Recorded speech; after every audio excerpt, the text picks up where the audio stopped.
Day off pala natin kaya babiyahe tayo kay Grab. After mahatid si Mrs., rekta tayo sa una nating booking. Dito lang pala ang una nating pick up sa Panda Express. Dito lang sa likod ng building kung saan nagtatrabaho si Mrs. Kaya agad-agad din tayo nakarating dito sa may pick up location. Buti na lang pagdating natin dyan, nakaready na agad yung pagkain na pipick upin natin. Kaya agad-agad ko na itong pinicturan mga bossing. At pagkatapos ka natin picturan tong booking natin, binigyan tayo ng coupon card ni Idol. Bali kapag nakalimang pick up daw tayo dito, pwede daw tayo makalibre ng pagkain. Kaya ayos din, di ba? At kapag na-hit naman daw natin yung 5 pick up, pwede tayo ulit mabigyan na panibagong coupon card. Kaya masasabi ko na ayos tong pakulo ng Panda Express. Habang papunta naman ako sa drop-off location, inabot tayo ng stoplight. Sobrang init nga pala dyan, kaya napaglabs na ako kasi nararamdaman ko yung init sa kamay ko. Bali dito lang pala ang drop-off natin sa may BDO Bayan-Bayanan. Nag-note naman si ma'am na iwan na lang sa guard. Kaya kahit papano hindi na tayo nahirapan. At pagbalik ko nga sa motor ko mga boss, buenas, pinasukan tayo ng panibagong booking. Naka-auto accept lang kasi ako kaya hindi ko na napansin na may pumasok pala. Bali ang pangalawa natin booking dito lang sa may McDo, JP Rizal. Medyo napaaga nga tayo dyan mga boss. Kaya pagdating ko, yung order ko, di pa naka-ready. Wala pa? Okay, sige, thank you.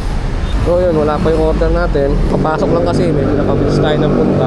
Dapat ang pick up time na is 9:36. Napaaga tayo, kaya antay tayo. Pero meron din kasing case na pagdating mo, kahit medyo maaga ka, naka-ready na.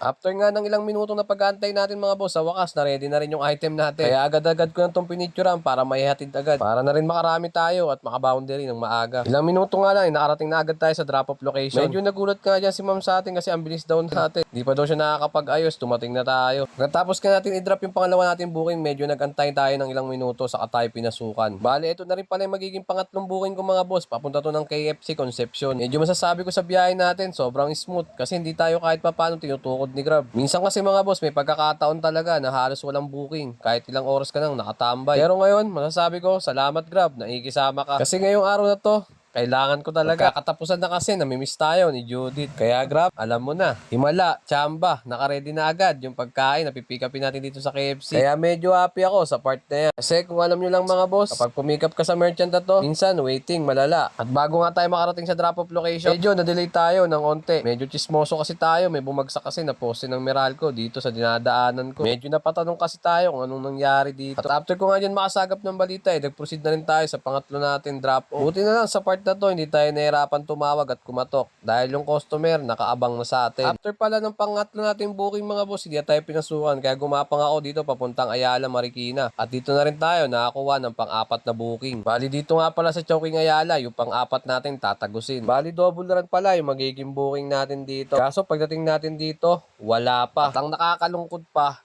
yung resibo natin daw kalalabas lang. Kaya alam nyo na mga bossing, waiting sagad to.